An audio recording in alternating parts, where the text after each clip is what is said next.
Well guys, it took us 9 videos, but we finally finished sculpting Zelda. If you're joining in without watching the other videos in the series, that's alright. This part isn't exclusive to this particular sculpt, but if you want to learn how we got to this point, you can find a link to the playlist of videos where we make this Zelda sculpt together from start to finish in the description below.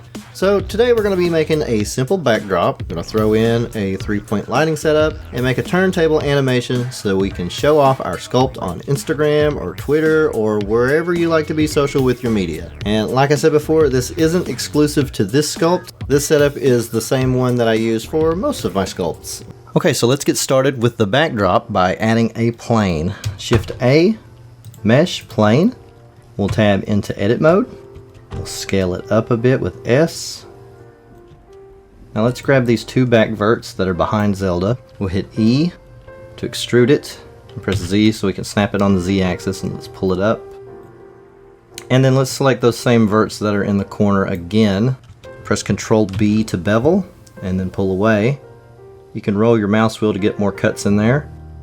Click to accept, and then tab back into object mode. Right click the plane and shade smooth. We can come down here to the materials and create a new material to give it some color. I'm going to go with a red for my backdrop.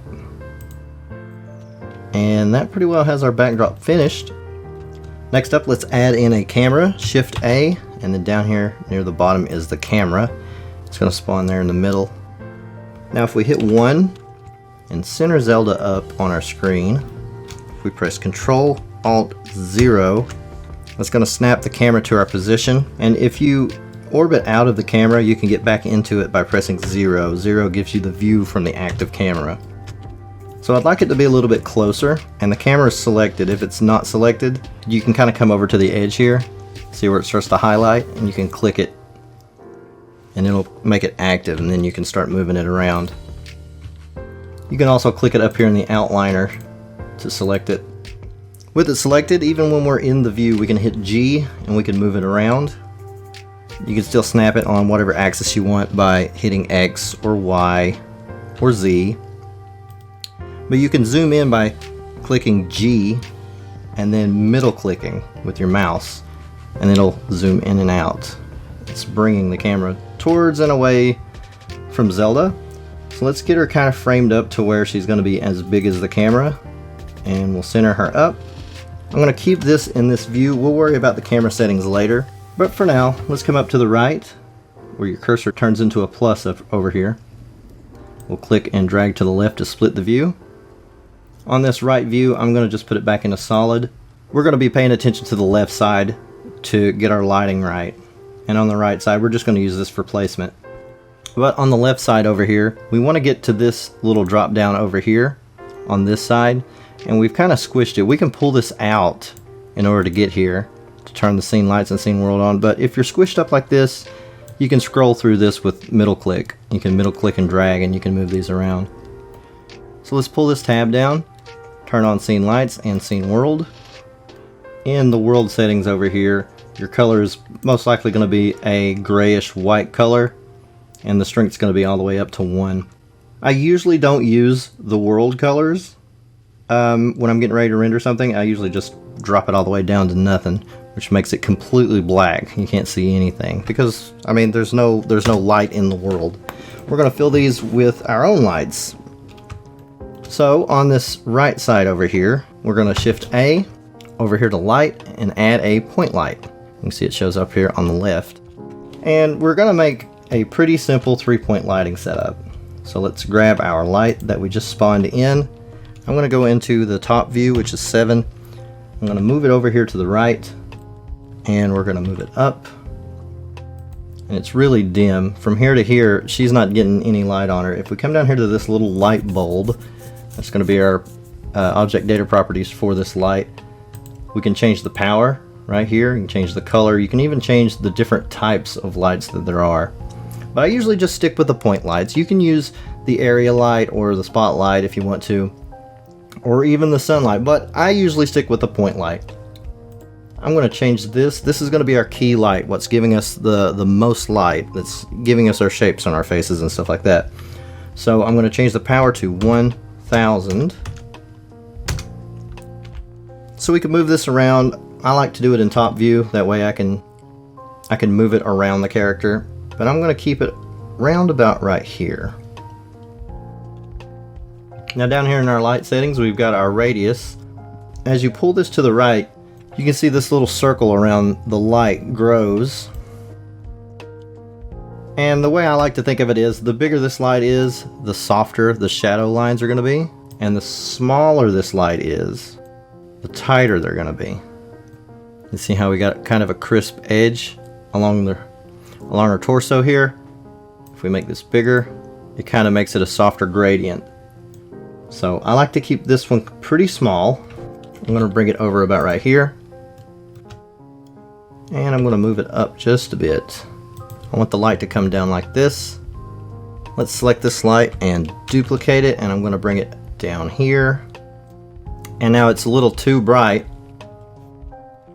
I'm going to change the power on this to 500. We'll cut it in half. And for this fill light, I like to give it a warm color. So I'm going to go a little bit in the red and give it just the slightest pink. And I also want to grow the radius on this. That way the shadows cast by this are going to be very soft. And to finish off with the lighting, I'm going to select our first light here, the one that's got 1000 power. I'm going to duplicate it, Shift D, and I'm going to place it behind her. And I'm going to bring it down and place it right over her shoulder. That's going to give us our rim light and kind of highlight the stuff that we did with her hair earlier. I'm also going to pump this radius up pretty big. Not really to soften any shadows up, just to make the light cover more of an area behind her, to give more rim light on the edge of the character. And for the rim light, I like to give it a color too. I usually give it a cool color, like a blue. So we'll go very slightly into the blue back here. Now our rim light is a little bit blue. And you can experiment with this stuff. You could put 2 lights behind her if you want to, or change the colors, make them big or make them small. This is just the usual setup that I use. But it's pretty simple, and it's actually already finished. That is the entire lighting and backdrop setup. Okay, so we can get rid of this split down the middle now. If we come up here to this plus, we can drag it over to the right, and you see how it turns into an arrow.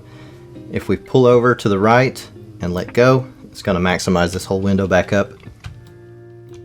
Let's take a look at some of the camera stuff. Select the camera. Down here is our camera properties. Okay, so we got our focal length here. You can play with the focal length if you want to. Normally I usually stick to just 2 different focal lengths, 50 for full body and then 85 for headshots or a close-up shot. That's normally what I stick to. If you want to control the aspect ratio and the resolution of the camera, you can come up to this little printer icon for the output properties, and then your resolution is right here. So if you don't want it to be square, you can change your resolution here. So if we want 1080 by 1920, that's going to give us a portrait. But I want to keep mine at 1080, that way it's square. Okay, so let's talk about my render settings. Over here in the render properties, we've got our render engine over here. Currently we're in Eevee, which is what our material preview runs on. If we go over here to the rendered display, let's make sure we turn on scene lights and scene world. So yeah, this is Eevee. We've also got cycles. It will give us a little bit more realistic lighting. If you're wanting your anisotropic to show up on the hair, we put an anisotropic shader on the hair. We're going to have to use cycles as well. So I usually render in cycles.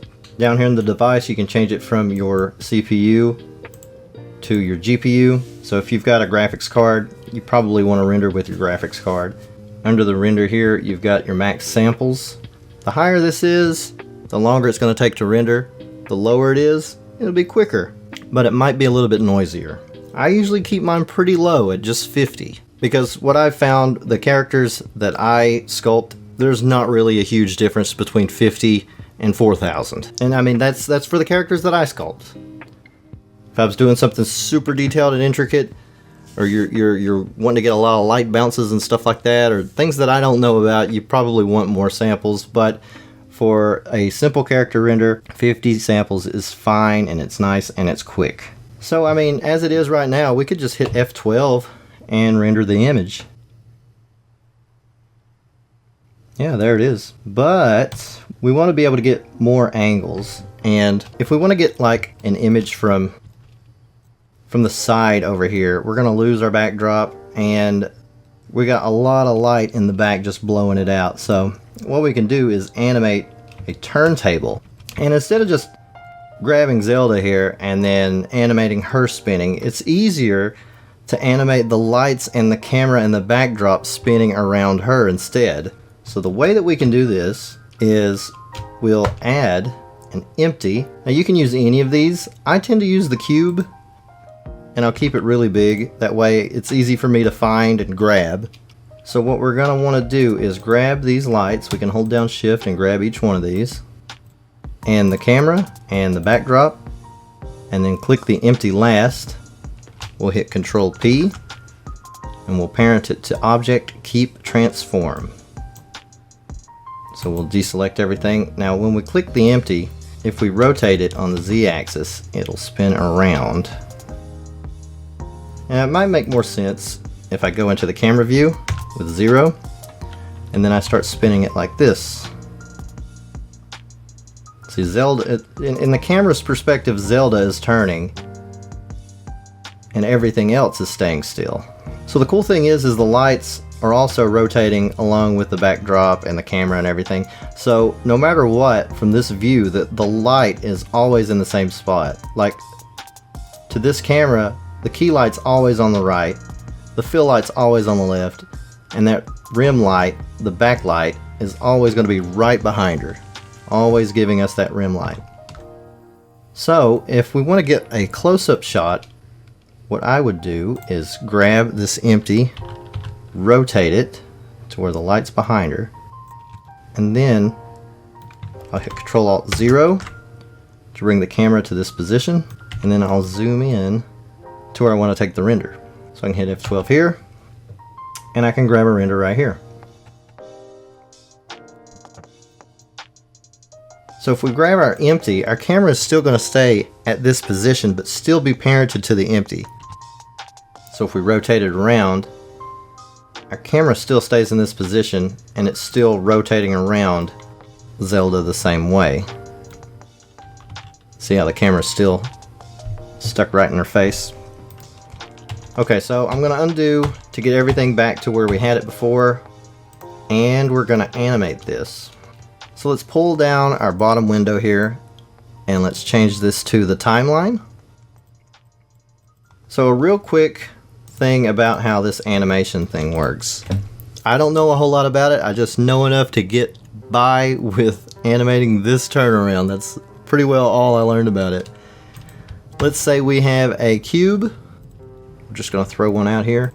With this cube selected, we can hit I and insert a keyframe. You can insert a keyframe for the location, the rotation, the scale, or all of those things. Let's just put location.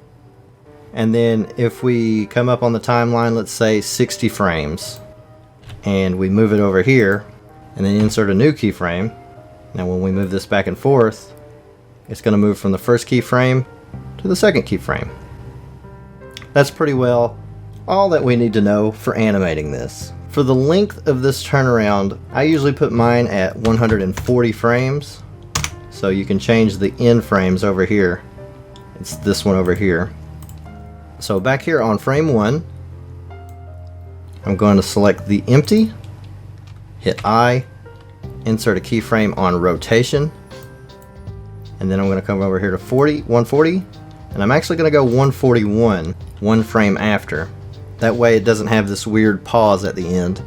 I'm going to R, Z, and then you can type 360, but I usually go -360.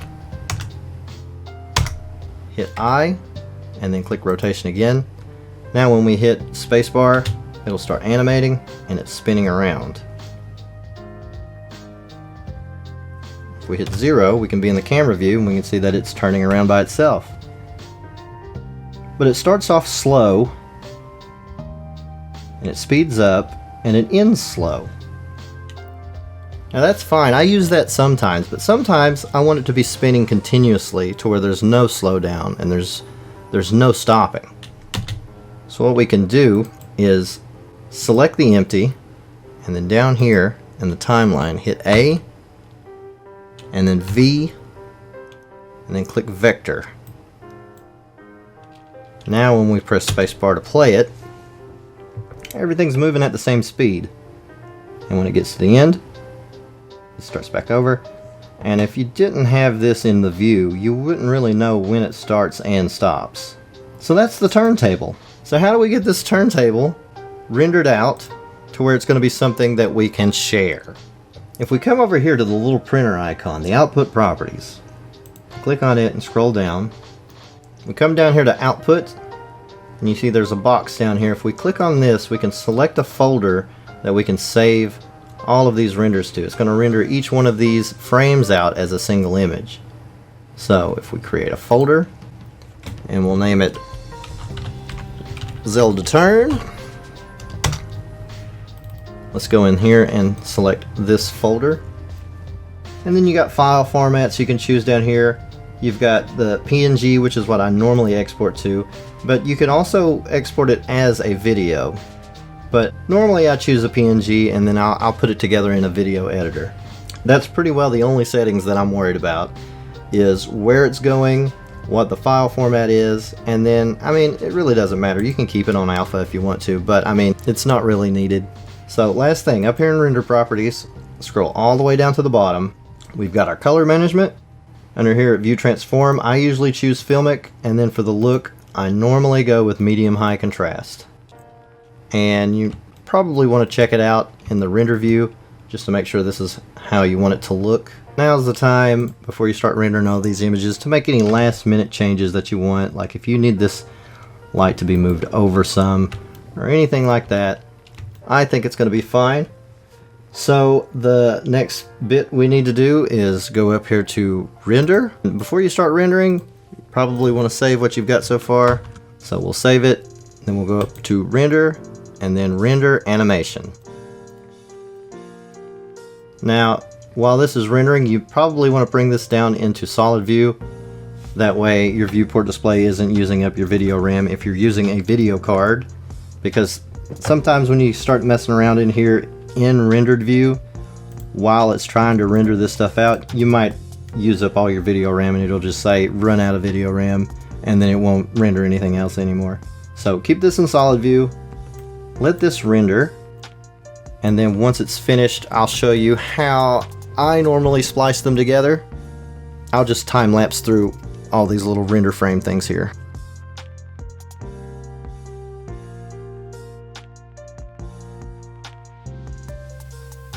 Alright, the render is finished and we've got this folder chock full of renders, 140 images. So if you're just wanting to upload stills, I mean, you can select any of these and upload. Just find the angle that you want, you can upload those. If you want this to be an animated sequence, what I normally use is Davinci Resolve. It's a free video editing program, and you can use whatever video editing program you want. Normally, just about all of them can import an image sequence, but for this one in particular, in Davinci Resolve, we go all the way over to the left to the Media tab, open up your folder full of your renders, grab the very first one, 0001, drag it over, and you notice it's 0001 through 0140. It's imported it as a sequence. We'll drag it down to the media pool, and then in the next one, the cut, we'll click over here, we'll drag this down to the timeline. If we click this loop button here and then play it, you'll see that it's animated, and then once it gets to the end, it will loop over. This is when you want to check to see if it's going to loop correctly or not.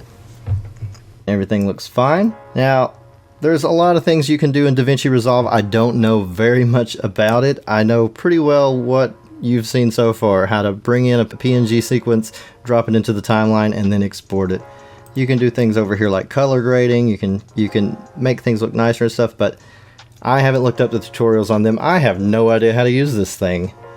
But I do know We click on this little rocket here that says deliver, and then we can start messing with our export settings. But first of all, we see we got this letterboxing here. We've got these black bars on the side. We can get rid of those by going to File, Project Settings, and then in the resolution here we can do 1920 by 1080. Let's change this to 1080 by 1080, and then we'll save it. And you see those boxes go away. This is the actual, it's 1:1 is the aspect ratio now.